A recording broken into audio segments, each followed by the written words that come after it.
Hello, Coach. Before we jump into today's episode, I've got something that you guys do not want to miss out on. It's called Underdog Hoops University. Is It is now offering a 14-day free trial. That's 2 weeks full of things that you can explore, an entire coaching platform, playbooks, video breakdowns, practice planning, tools, and everything you need to grow your program and sharpen your edge as a coach.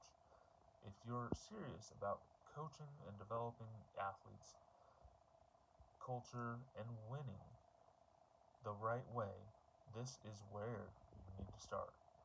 Alright, now let's get into today's episode and unpack the real coaching insights, practice tips, and everything you've come to expect from Underdog Hoops. Let's get into it. Welcome to Underdog Hoops, presented by great coaches in our basketball community. From the Underdog Hoops studio in Rancho Cucamonga, California, here is your host, Sam Farrar.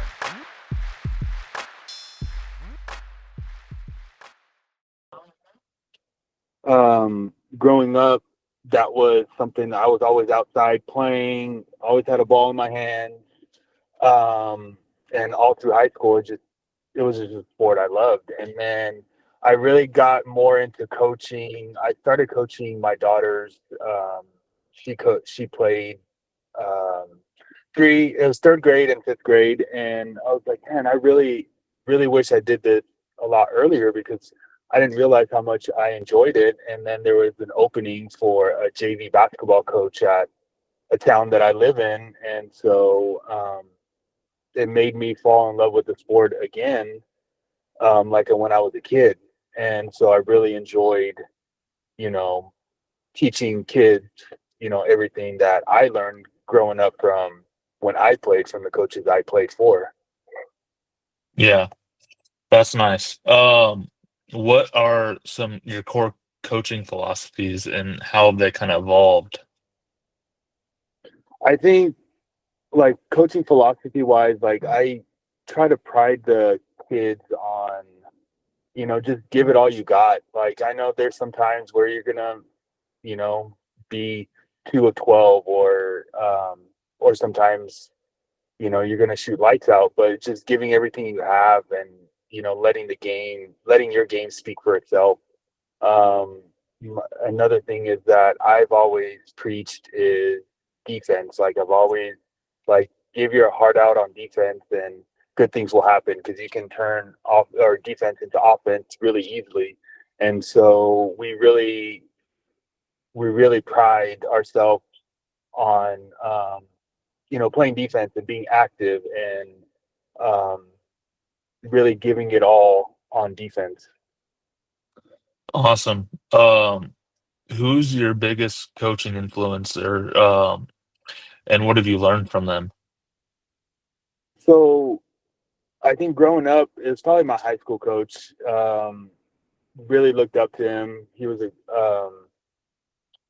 really, and I would say, like, I had or his vision was really defense oriented and, like, kind of like old school basketball. Like, you're gonna win games this way. You might not be the most talented, but if you're playing defense, you will, um, you'll be in the game. And now I would say the latter part of my years has been Coach K. Anything Coach K, I'm a Duke guy, so anything Coach K, like, I really listen to what he has to say or said. I know he's not coaching anymore, but a lot of the stuff that he says, like, I really try to value and incorporate into even high school basketball.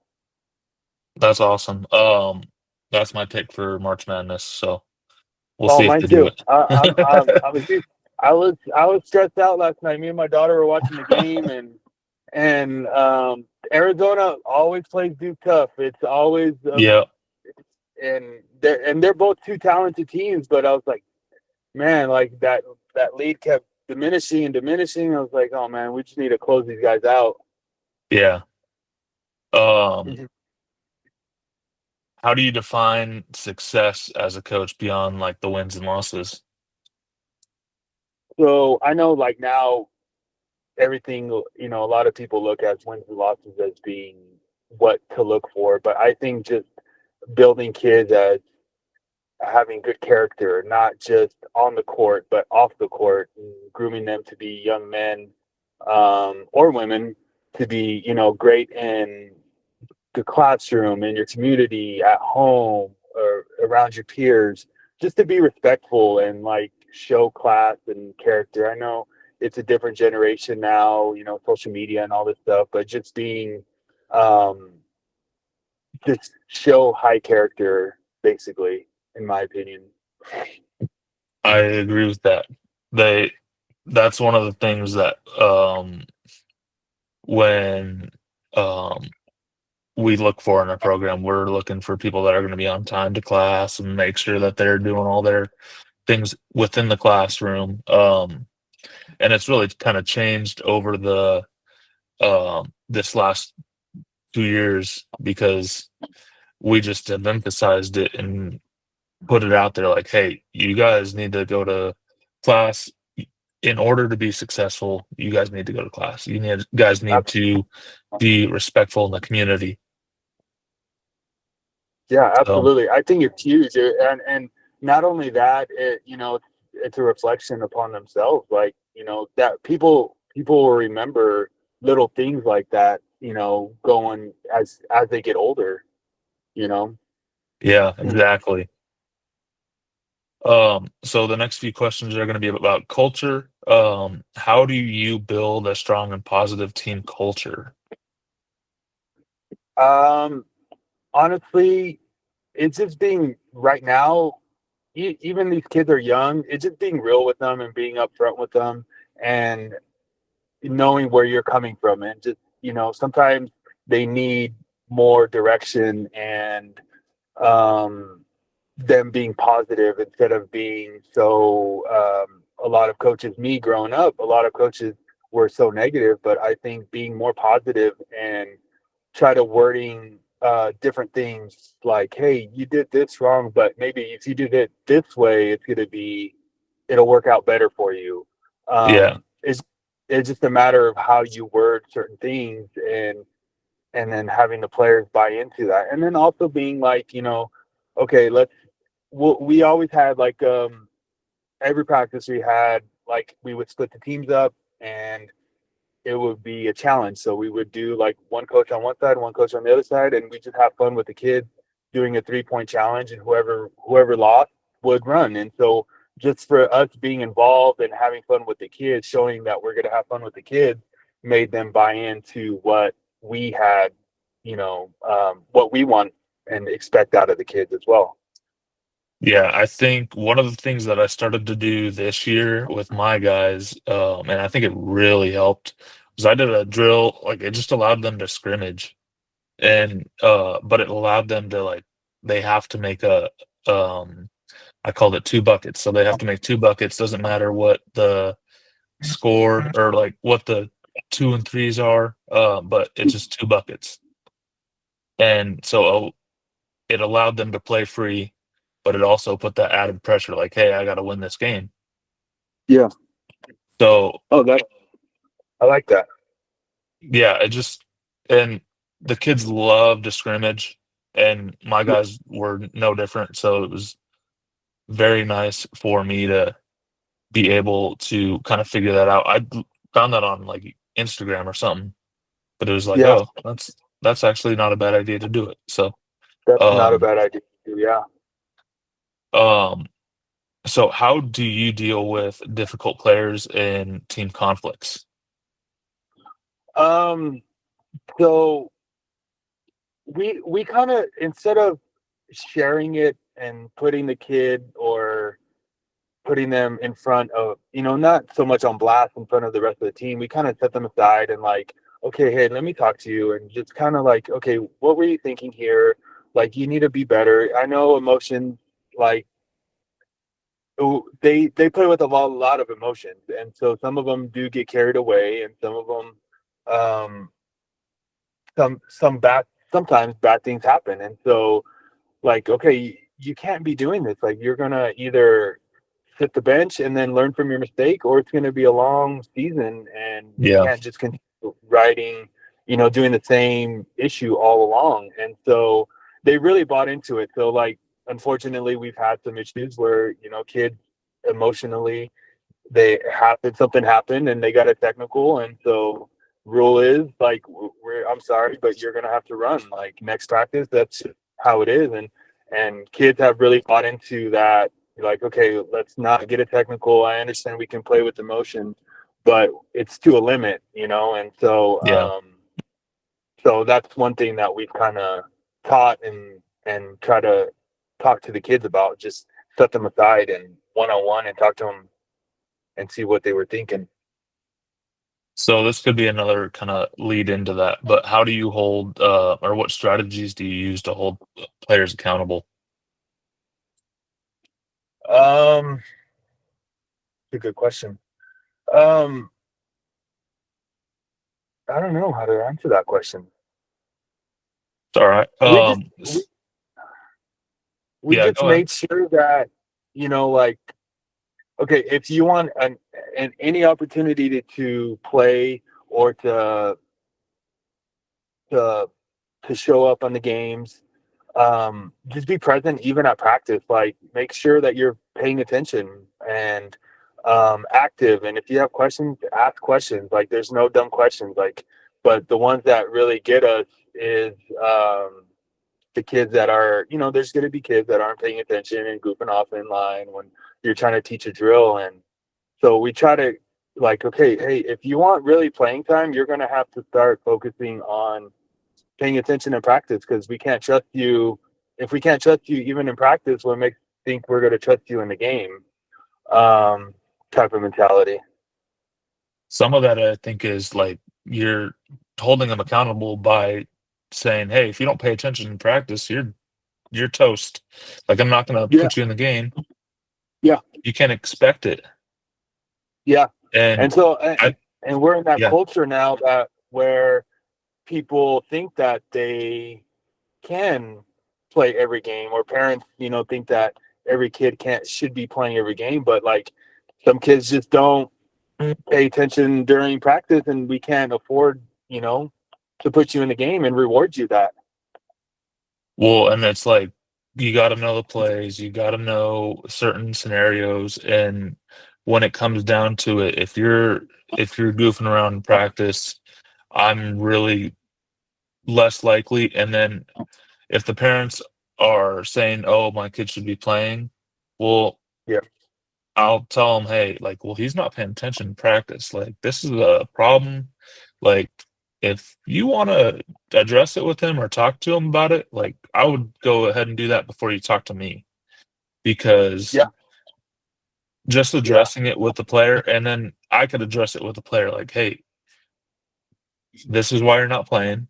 If you want to fix it, you can do that. But like, this yeah, is all within your control." yeah, yeah. We had one player that um, talent was there, and he was super raw, and he had just would not pay attention in practice, and he wanted to play. And I said, okay, like, listen, like, your talent is there and this is here, but if you're not paying attention in practice, you can't, we're not going to put you in the game and reward you.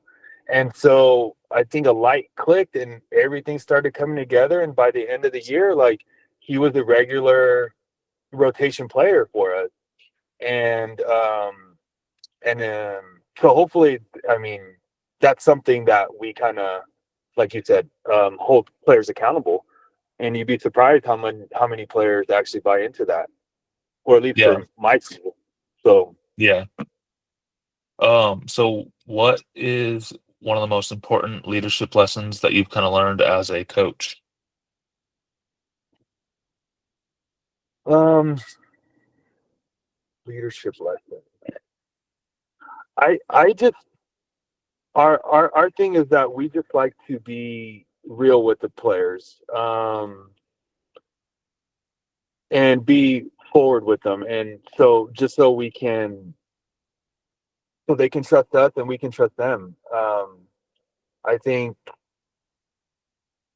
I think we hold a lot back from kids nowadays, and but I think they need to hear the truth sometimes. And even though um, some people may disagree with it, but I think that the kids need to hear these hard truths at times, and just be trustful and let them know what they need to work on. And I think that really helped us out, or helped me out, as far as um, being a leader, and Yeah, them following what we had going on.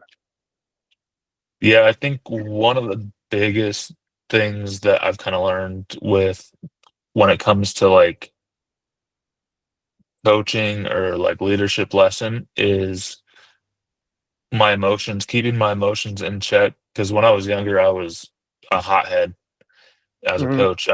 I'd get warned several times, but now I'm kind of like, even last year I was like a little uh bit of a hothead, but I would check myself, and my kids would be like, "Hey, coach, calm down."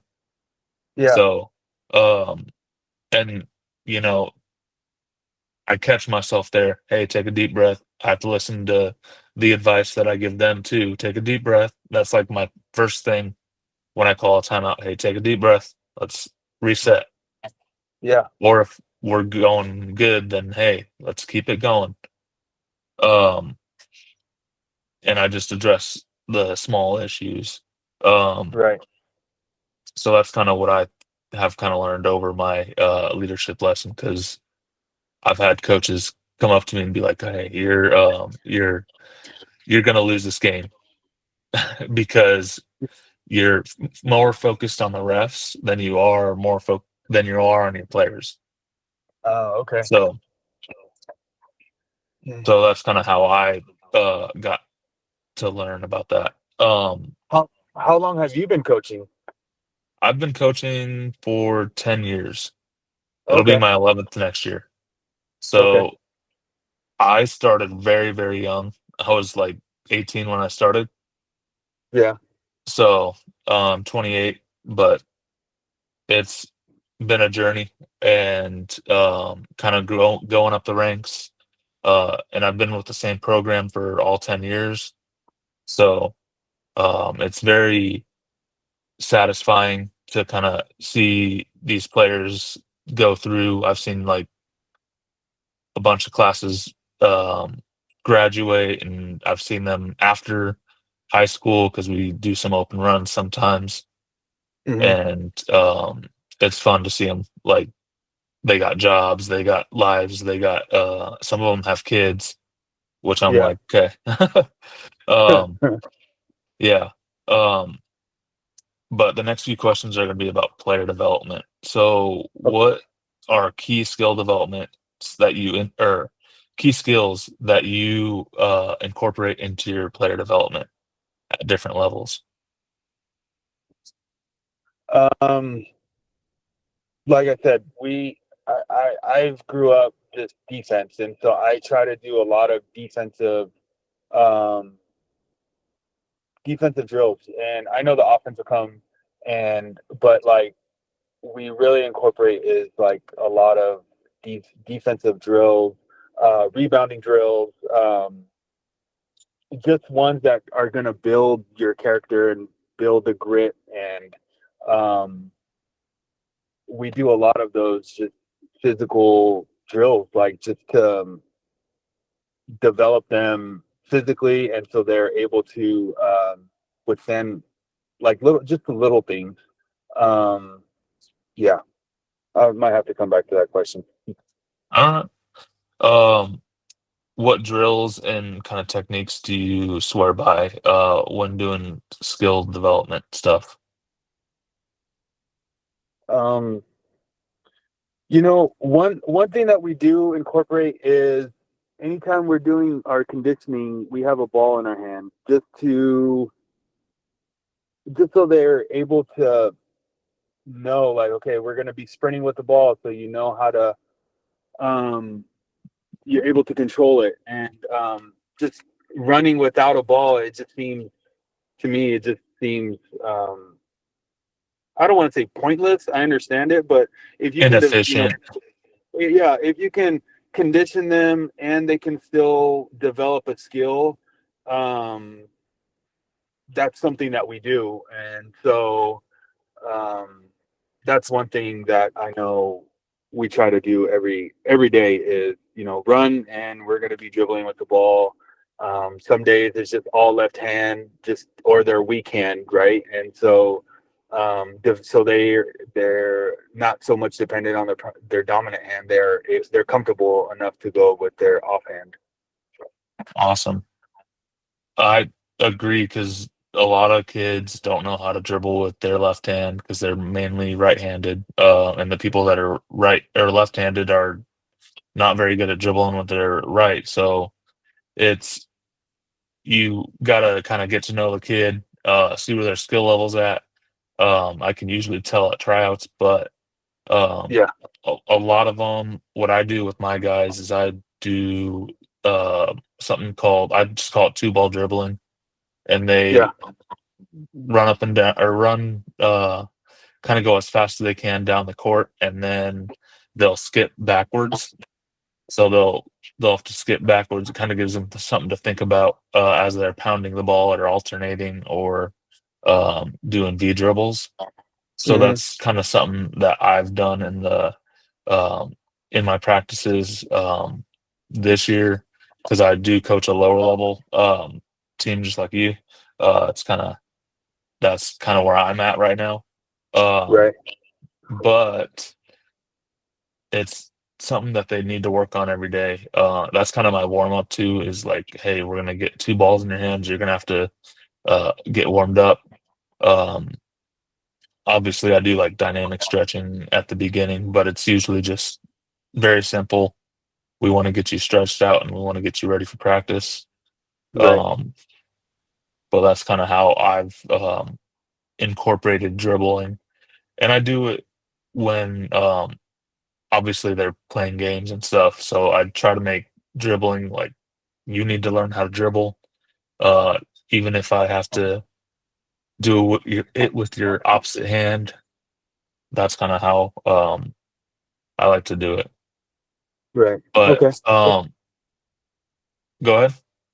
No, go ahead. No, I totally Okay. agree. I think that's something that, going forward after, season's over, like, okay, I need to do like more of this, like, and that's one thing is developing their offhand, and so they're more comfortable going the other way.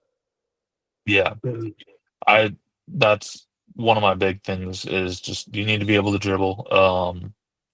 One of the things that I have kind of learned from one of the other coaches that has done it way longer than I have. He's probably been in the coaching world for 30 years. But he does a lot of shooting. Um, so a lot of times I do reps with my shooting. And that's usually like a Saturday practice. I'm not going to do anything other than shooting and maybe scrimmage a little bit Right. because then that gets them in the door on a Saturday. On a And Saturday. yeah, so that's kind of how I've done it is, hey, you're going to be shooting around on Saturday. Like they know the routine, they know what they're doing. After I go over it the first day, they're like, okay, this is going to be pretty much every Saturday practice, unless we have like a game on Monday, which we really hardly ever do. Hmm. That's just kind of, I'm like 50, you have to shoot 50 shots from each wing and each, just all around the floor. So they're having to run to their spot and run back to the wing or run. So I have it on all like the elbows, the corner, and they got to just do that 50 reps. And they have a partner shooting with them. So it's when the ball goes flying, it's not that hard for them to go get it. And To uh, receive, yeah. yeah, but it, but I didn't realize this my first few years is they don't really get a lot of shooting uh, in because, hey, they're in the lines. So they're only going to get like maybe 5 reps of a shot. Right. No, So that's they thinking about it now. Yeah, they need more reps at shooting for sure. so that's kind of what I've learned. Hey, like this is your opportunity to get reps, and it's important for them to get reps. I believe that that's kind of how they become better shooters. I had a big that this year he had he kind of played inside a little more for me, but he's Hmm. a pretty good shooter. He's kind of taken that and said, "Hey, I want to shoot outside," and I'm like, "Okay." And he's developed into kind of a little threat out there, Yeah, and now he's going to go from freshman to varsity next year. So I'm like, that's a big jump. that's a big And jump. I think he can. So that's kind of what I've done with him is just shoot, be confident in yourself enough to shoot. All right. Yeah, So I like that. yeah, the next one that I'm going to ask you is kind of practice and preparation. So how do you structure your typical practice to maximize efficiency? Um, so I've done a lot of like drills that it's going to help us out, whether it ties into the offense or it ties into the defense, and like just little things like closing out to the wing. Okay, this is what's gonna benefit you if you're running a zone defense or a man defense, and just little things that ties everything together. So when we do our our scrimmaging or our walkthrough, they kind of understand where they need to be and where they need to be and kind of like where they need to go and in the game. So when game comes, they're able to do it all. Yeah. So I do something where um it's warm up, dribbling. I may usually make the same routine for the beginning of practice, and then I do my skill development stuff for about, maybe on like a freshman level. I usually do it for um about I'll probably do it for about 45 to an hour, Right. and then I'll do like maybe 30 minutes of like out of bounds plays or whatever strategy we need to go over. Yeah. Um, and I don't want to overload them because they're freshmen; they're not going to understand a whole lot. Right. But I do let them play after, or I try to, for like the last 20 minutes, and then I make them. They have to make a free throw or two Yep. free throws in a row at the end um, to finish off practice. And if they don't do it, then they got to run. Yeah. I think we do the exact same thing. Um, we do the exact same thing. Two free throws at the end. Um, and also typically for us, like now just thinking about it, like I would say the day before our game, we kind of go over our set plays, even though it's repetitive. They kind of know, okay, this is where I need to be because if just to keep their mind fresh and go, they go home, they can think about it. Then it's game. They know exactly where they need to be.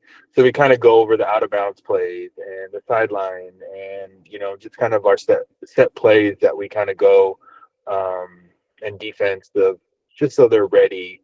And we do that towards the later half of our practice. Yeah. Um, Hello, Coach. Thank you for tuning into today's episode of Underdog Hoops podcast. If you found this information valuable, the conversation, and I know you did, make sure to check out Underdog Hoops University. You can start a 14-day free trial and get access to everything from detailed playbooks to video breakdowns to practice planning tools, whether you're coaching youth, high school, or any other coaching, AAU, whatever. This platform is built for you to grow. If you haven't already, make sure you subscribe, leave a quick review, and share this episode with another coach who's on the grind just like you are. Until next time, we hope that you keep growing and keep leading